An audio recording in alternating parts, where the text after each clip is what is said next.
যেটা আমি অনেকবার বলেছি, তারেক জিয়ার হাতে বিএনপি ফুল স্টপ হয়ে যাবে। সোহাগ হত্যাকারী বিচারের দাবিতে ঢাকা বিশ্ববিদ্যালয়ের বিক্ষোভ, ঢাকা ছাত্র দলের বিক্ষোভ। অনেকেই আবার আবরার ফাহাদের হত্যার পরে ছাত্রলীগের বিচার চাই মিছিলের সাথে তুলনা করছেন। কিভাবে দেখছি ব্যাপারটা? হ্যাঁ, তাই তো আসলে যে কথাটা বলতেছিলাম, সোজা কথা, ড্যামেজ কন্ট্রোলের দিন গেছে কালকে। আগেই বলেছি, মিটফোর্ডের ছেলেটা যে মারা গেছে তার নাম সোহাগ, যাকে মেরে ফেলা হয়েছে প্রকাশ্যে, পাথর দিয়ে থ্যাতলায় যাকে বানা হয়েছে। আর বিএনপি ওই 4জন ছেলে যার ছাত্র দলের বা দলীয় অন্য সংগঠনের মেম্বার, তাদের সবাইকে বহিষ্কার করছে। এই বহিষ্কারের ভিতর দিয়ে বিএনপি প্রমাণ করে দিয়েছে, স্বীকার করে নিয়েছে যে এটা একটা আন্তঃদলীয় কোন্দল। আমাদের দলের ভিতরেই চাঁদার ভাগ বটরা নিয়ে মারামারিতে একজন ছেলেকে বাকি 3জন ছেলে পাবলিকলি এভাবে খুন করেছে। ফলে এই যে একটা তাদের খারাপ দিন, এই খারাপ দিনটা ঢাকবার জন্য নিজেই হত্যা করে নিজেই বিচার চায়। এইটাই কেউ কেউ বলছে, যখন আবরার হত্যা হয়েছিল তখনও ছাত্রলীগ একই কাজ করছিল, মিছিল বার করছিল আবরার হত্যার বিচার চাই, যেন এই বিচার চাইলে দেয় তাদের উপর থেকে আর কোনো দায় আর কেউ অভিযোগ কেউ আনবে না। অথচ ফ্যাক্টস হলো এই হত্যাকাণ্ডের জন্য 18 জন আসামি হয়েছে, তার 14 জনই বোধহয় ফাঁসির আসামি। এখন ফাঁসির আসামি না, ফাঁসির রায়ও হয়ে গেছে, কেবল এক্সিকিউশনটা হয় নাই, হাইকোর্ট পর্যন্ত হয়ে গেছে এটার। সো এটা খুব পুরনো কৌশল। নিজের দলের লোকেরাই একটি যে খুনটা করে সেটাকে ঢাকবার জন্য তারা নিজেরাই বলে যে তারা এই হত্যার বিচার চায়।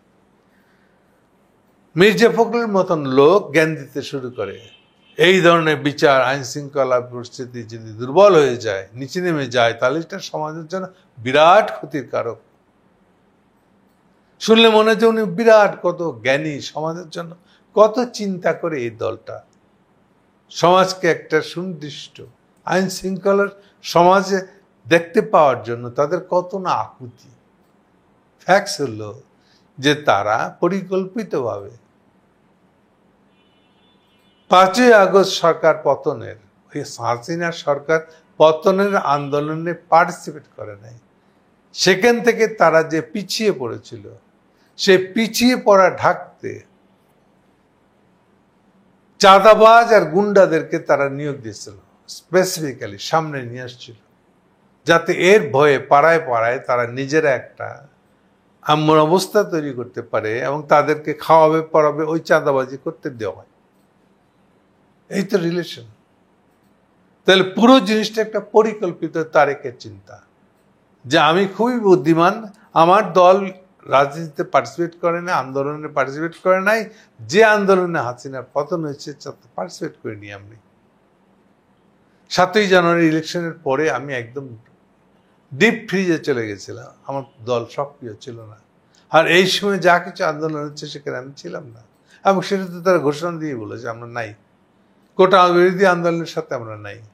অথচ হাসিনা যখন পড়ে গেছে, এখন এর তো ক্রেডিট নিতে হবে। এই ক্রেডিট নিতে গিয়ে তারা এই গুন্ডা আর চাঁদাবাজদেরকে দলে প্রধান বানাইছে, আর বানানোর সময় বলে দিছে যদি ধরা পড়ো আমি কিন্তু বলবো আমার সাথে সম্পর্ক নাই, আমি বহিষ্কার করে দেবো তোমাকে, আমার দায়িত্ব নেই, এই বলে আমি হাত দিয়ে ফেলবো আর লোকের কাছে ভান করব যে আমার কোনো দায় নেই। এগুলো হলো আইন শৃঙ্খলা পরিস্থিতির ব্যর্থতা। তো সেই ব্যবস্থাই করছে আসলে। তো সেই জন্য ঢাকা মিছিলটা মিছিল বের করতে খুবই জরুরি ছিল, তাদের জন্য ডিজন করতে হবে না, দায় দায়িত্ব ত্যাগ করতে হবে না। ব্যাপারটা হচ্ছে তারেক জিয়া এবং তার দল এমনই বোকা, তাদের ধারণা যে তাদের এই চাতুরিটা কেউ ধরতে পারবে না। এটা হলো অনেকটা কিছু পাখি আছে যাদের স্বভাব সমুদ্রের বালির পাড়ে থাকে, বালির নিচে মাথা গুঁজে দেয় আর ভাবে কেউ তাকে দেখতে পাচ্ছে না। যেহেতু সে নিজেকে দেখতে পাচ্ছে না, তাহলে নিশ্চয়ই কেউ তাকে দেখতে পাচ্ছে না। তো তারেক জিয়া হয়েছে সেই বালিতে মুখ গোজা পাখির মতন, আর কি কিচ্ছে এসে যায় না। এই খুনের ভিতর দিয়ে আমি মনে করি বিএনপির পতনের ঘন্টা বাজলো। যেটা আমি অনেকবার বলেছি, তারেক জিয়ার হাতে বিএনপি ফুল স্টপ হয়ে যাবে। খুব সম্ভবত এই ফুল স্টপের দিন হবে গতকালের ঘটনাগুলো। Thank you.